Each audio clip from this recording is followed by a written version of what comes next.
ৰঙিয়াৰ তুলসীবাৰীত কৰুণ ঘটনা। মাছেই কাল হ'ল এগৰাকী ২২ বছৰীয়া যুৱকৰ বাবে।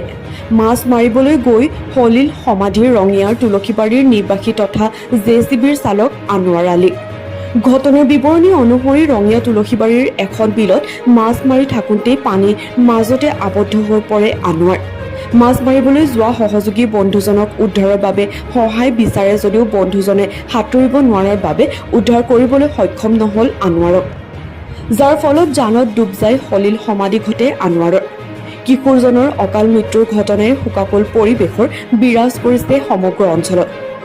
পিছত স্থানীয় লোক উপস্থিত হৈ আনোৱাৰক উদ্ধাৰ কৰিবলৈ যায় যদিও ইতিমধ্যে যুৱকজনে মৃত্যুক সাৱটি লয়। পিছত ঘটনা সম্পৰ্কে আৰক্ষীক খবৰ দিয়াত আৰক্ষী উপস্থিত হৈ স্থানীয় লোকৰ সহায়ত যুৱকজনৰ মৃতদেহ উদ্ধাৰ কৰে। মাতি আনছি পলাশত যাম পইচা আনিম, পিছত আহিলোঁ, অহাৰ পিছত পলাশত গেলোঁ, যাই হ'লে পইচা ল'লাম ৫০০ কোনোবাবলৈ দিছি তাক। পিছত মই তাক থৈ যাম, কি কয় জাল কেইটা চাই, মই কৈছোঁ মই নাযাওঁ, যাওঁ, মই কৈছোঁ মই লংপেণ্ট পিন্ধি আছোঁ, মই নাযাওঁ, পানী সাঁতুৰিব নাজানো মই, নাই চাই তোৰ তাত কাণত থাকে মই যাম দে। গেলাক মই দূৰত আছোঁ, এই আম গাছ এটা আছে তাতে বহি আছোঁ। পিছত সি গেছি যাই পেলাই পাতি পেলাই আহাৰ টাইমত সি কৈ আছে মামা বাছো, দুবাৰ বাছ হ'লে মই দাউৰি গ'লোঁ।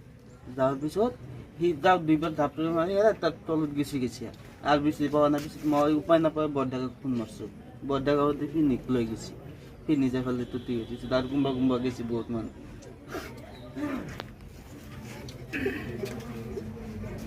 হয়, আজি আমাৰ অতিকৈ দুখৰ খবৰ। আজি আমাৰ এই তুলসীবাৰী গাঁৱৰে স্থানীয় যুৱক প্ৰায় ২২ বছৰ বয়স অনুমানিক দুপৰীয়া আজি ১টামান বজাত বিলত মাছ মাৰিব গৈছিলে। মাছ মাৰিব যাওঁতে খালত ডুবি পেলাই মৃত্যু ঘটে। নাম আছিল আনোৱাৰ হুছেইন। অতিকৈ ভাল ল'ৰা আছিল আৰু স্বভাৱ চৰিত্ৰ ভাল আছিল। আমাৰ তুলসীবাৰী যুৱ সংঘৰ সক্ৰিয় সদস্য আছিল। আমি মৃতকৰ পৰিয়াল লৈ তুলসীবাৰী যুৱ সংঘৰ তৰফৰ পৰা গভীৰ শোক বেদনা জ্ঞাপন কৰিছোঁ। লগতে মৃতকৰ আত্মাই যাতে চিৰশান্তি লাভ কৰে তাৰে কামনা কৰিছোঁ।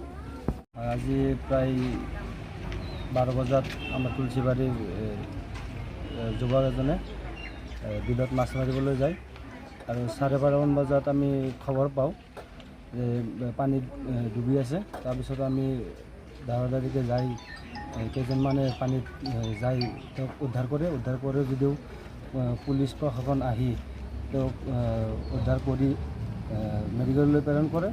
তাৰপিছত ডক্টৰে মৃত বুলি ঘোষণা কৰে।